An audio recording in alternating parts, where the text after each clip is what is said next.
Cosa ne fate del colore che cola sul tavolo di lavoro? Lo buttate? Lo raccogliete, lo miscelate, lo riutilizzate? Oggi voglio mostrarvi come lo riutilizzo io. Benvenuti o bentornati da Francesca, questo è il mio nuovo canale dedicato alla Fluid Art e oggi voglio farvi vedere come io recupero il colore che cola sul tavolo di lavoro quando questo è abbondante, ok? Quindi, prima di lasciarvi al video, perché credo che sia molto esplicativo e esaustivo, vi voglio dare solo 3 regoline perché questa tecnica possa essere applicata al meglio. La prima regola è utilizzare un supporto, diciamo, di protezione del vostro tavolo che non sia troppo assorbente. Quindi se utilizzate quei tappetini assorbenti che solitamente hanno una parte azzurra impermeabile e l'altra bianca assorbente, ecco, magari utilizzatelo dalla parte azzurra, quella più impermeabile, quella più liscia. Oppure se utilizzate il sacco, cioè i sacchi di plastica, dovete solo fare attenzione, quelli sono comodissimi perché sono molto scivolosi e il colore si riesce a raccogliere bene, ma a volte sono fin troppo scivolosi, quindi se avete colato tanto la tela, l'avete appoggiata più volte, sollevata più volte, e a volte il colore sopra il tavolo si miscela un pochino troppo e si infanga. Quindi in realtà il supporto che io preferisco più di tutti è questo qua. Questo è un rotolone di carta, di quelli che si utilizzano per ricoprire i lettini degli studi medici. Quando andate negli ambulatori medici a fare le visite, solitamente i lettini vengono ricoperti con questi rotoli qui. Io, venendo dal mondo sanitario, ovviamente conoscevo già e quindi l'avevo, tra l'altro l'ho acquistato al Tigotà, e si può tra l'altro detrarre anche dalle spese sanitarie perché è riconosciuto come dispositivo medico. E perché preferisco questo? Perché voi direte carta assorbe, e sì, però è sottile, quindi non assorbe tantissimo ed è anche una carta abbastanza resistente. È un po' meno, è meno assorbente della carta Scottex, quella da cucina. E diciamo che è una via di mezzo tra la carta Scottex e la carta da giornale. Quindi cosa succede? Che a meno che non lasciate il colore per ore lì, e allora la carta si bagnerà e quando andate a raccoglierlo probabilmente insomma, è più facile che si rompa, ma se da lì un'ora, anche un'ora e mezza lo andate a raccogliere comunque terrà. Certo dovete essere delicati. Ma perché mi piace? Perché essendo ruvido, i disegni che si creano sul tavolo di lavoro rimangono più intatti, si miscela meno il colore, ecco. E a volte non so se a voi capita quando colate che il colore continua a reagire sul tavolo di lavoro e si creano degli effetti carini che è un peccato disfare o comunque buttare. E, seconda regolina, il piano di lavoro deve essere ovviamente perfettamente pulito, non ci devono essere briciole, capelli o altra sporcizia, perché il colore che cola deve rimanere veramente pulito. Detto questo, potete, meglio se tenete a disposizione una pinzetta, perché se c'è qualche corpuscolo lo potete togliere strada facendo.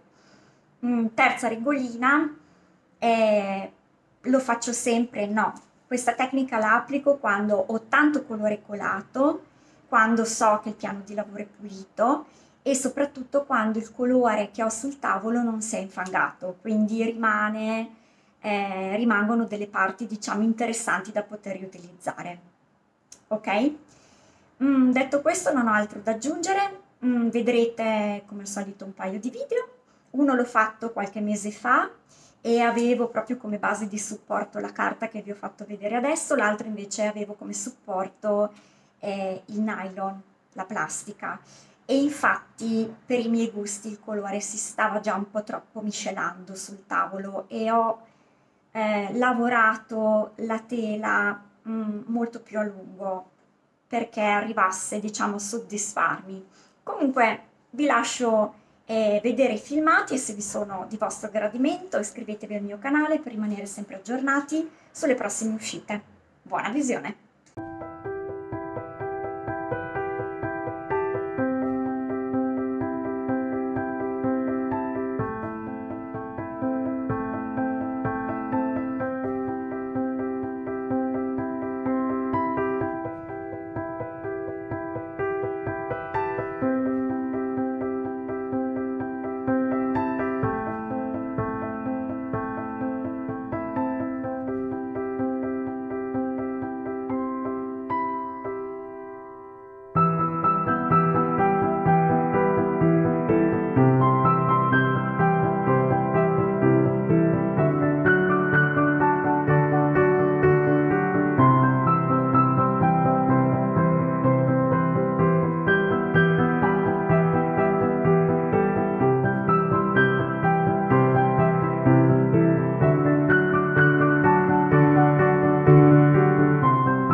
Thank you.